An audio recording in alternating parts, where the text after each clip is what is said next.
ضاقت نفسي بنور من فؤادي حينما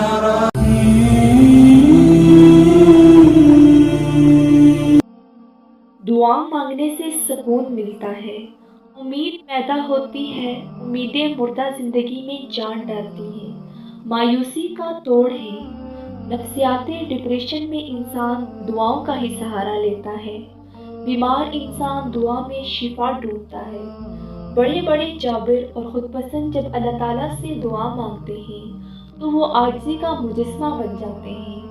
لیکن ان سب عوامل کے باوجود ضروری نہیں ہے کہ دعا قبول ہو۔ دراصل اللہ تعالیٰ نے یہ تو ضرور کہا ہے کہ ہم انسان اس سے دعا مانگیں، لیکن اللہ تعالیٰ نے ازل سے ہی اس دنیا میں جو کچھ بھی ہونا ہے وہ لوح محفوظ میں دے دیا گیا ہے۔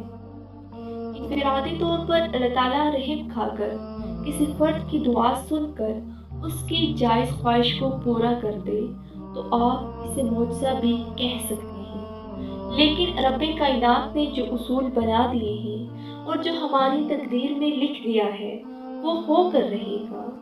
دعائیں ہمیں امید تو دلا سکتی ہیں لیکن اللہ تعالیٰ کے نظام میں تبدیلی نہیں لا سکتی۔ ذرا سوچیں، ایک کسان اپنے رب سے دعا مانگ رہا ہے کہ خوب دھوپ نکلے اور گرمی کی زیادتی ہو تاکہ اس کی گندم کی فصل پک کر تیار ہو، جبکہ ایک شہری گرمی سے تنگ آ کر بارش کی دعا مانگ رہا ہو، تو پھر اللہ تعالیٰ کے نظام میں تو وہی ہوگا جو اس نے پہلے ہی لکھ دیا ہے۔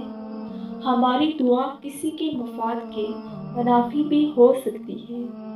دنیا میں 6 ارب انسانوں کی دعائیں اتنی ایک دوسرے کی ضد ہیں کہ اگر اللہ تعالیٰ ہر دعا کو قبولیت کا شرف بخش دے تو تمام دنیا میں ابتری اور انتشار پیدا ہو جائے اور ہو بہو دعا قبول نہیں ہو سکتی، اور اللہ نے جو ہمارے نصیب میں لکھ دیا ہے وہ ہو کر رہے گا۔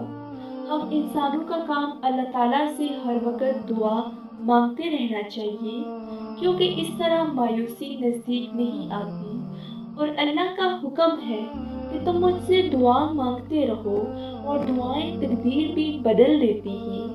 دعا قبول نہ ہو تو مایوس نہیں ہونا چاہیے، کیونکہ ہوگا وہی جو اللہ تعالیٰ نے ہم سب کے لیے تجویز کر رکھا ہے۔ یاد رہے کہ اللہ تعالیٰ اگر دعا قبول فرماتے بھی ہیں تو وہ انفرادی تو ہو سکتی ہے لیکن کسی قوم یا جماعت کے خلاف یا حق میں نہیں ہوگی۔ اللہ ہماری ہر جائز دعا قبول فرمائے، آمین۔ جزاک اللہ۔